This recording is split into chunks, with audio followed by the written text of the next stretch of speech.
With the upcoming third and final season of The Bad Batch, I thought it would be a great time for a recap. This transmission will cover Season 1 and 2 of the awesome animated series. I'm not going to be ultra detailed since this is a refresher, but I will be covering spoilers. The Bad Batch is a unique and elite clone commando unit where each member has a mutation that gives them an advantage. Hunter has heightened senses and is the leader of the group. Wrecker is the muscle with an affinity for explosives. Tech is the brains and, obviously, Tech Wizard. Crosshair is the sharpshooter.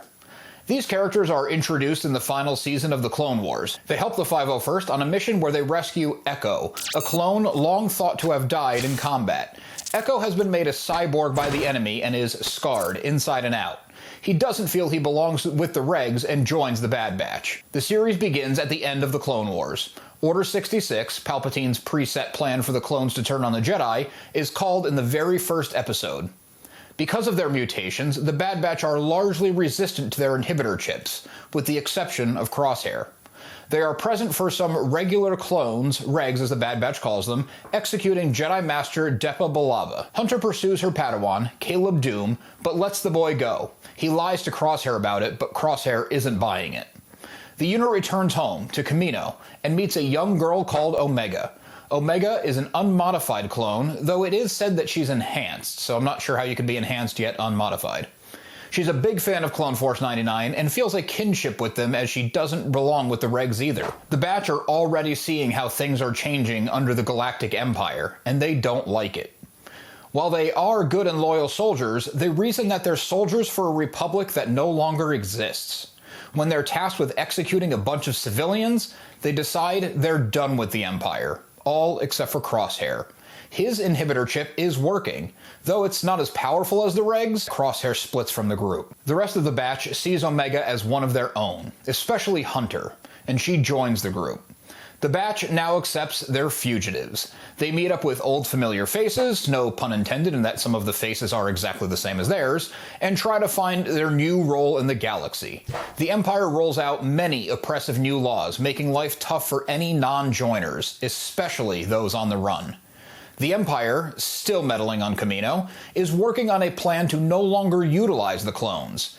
They decide to recruit beings from around the galaxy because it's a much, much cheaper option. Though the Kaminoans, which is difficult to say, argue that these soldiers would be much less effective. To prove that the conscripts could be just as good as the clones if the clone troopers train them, the Empire turns up the influence on Crosshair's inhibitor chip and has him lead a new unit. The Batch meets his sketchy new character, Sid. She uses the Batch as hired mercenaries, since they need to start earning money to survive, but can't do it legitimately.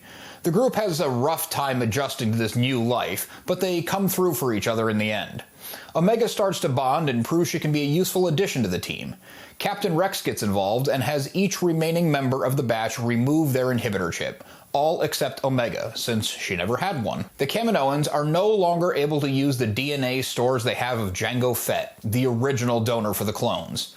They send mercenaries and bounty hunters after Omega since her pure genetics would be almost as good as if Jango Fett were still around. The Batch defends her as she is now one of their own. The found family aspect of the series is definitely the heart of it.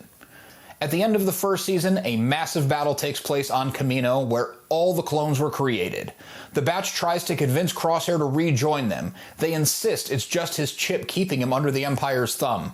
Crosshair claims to have had his chip removed, but still stays loyal to the Empire. The cloning facilities on Kamino are destroyed, ending the cloning initiative and destroying the only home our heroes have ever known. Season 2 picks up with the Batch more comfortable, or at least more used to their roles as mercenaries working for Sid. They still run into mortal dilemmas in their new lives, the Empire's still after them, and Omega still needs protecting. A good amount of time is spent with the Empire, showing how their reach is expanding. To counter this, the Batch also starts to encounter the burgeoning rebellion. Throughout the course of the season, new allies the Batch thought they had turn out to be less than loyal, and they see their new lives as mercenaries a shadow of what they used to be. Crosshair and his old allies are forced to work together. There's some cool action here, but even better, there's some great character stuff during this. Omega becomes more of the focus as her origins and potential at the wider Star Wars narrative are explored. Season 2 ends with the Bad Batch having fully embraced defying the Empire as their true role in the galaxy. They get to be soldiers once again, and for a cause that they chose and believe in instead of were bred for. Crosshair is conflicted, and it looks like he may come back into the fold. Omega is more important than ever, and we're led to believe that Tech is dead. I'm personally pumped for Season 3 of The Bad Batch. It'll be bittersweet to see the show go and wrap up after only 3 seasons. There's also talks that this is the end of George Lucas's legacy, meaning that The Bad Batch was the last thing he created directly. The entire franchise is Lucas's legacy in my mind. Even things created wholly after his time within this franchise are all based off the incredibly strong foundation he laid. I'm excited to see what happens to these characters, and I'm also curious to see what comes next in Star Wars animation.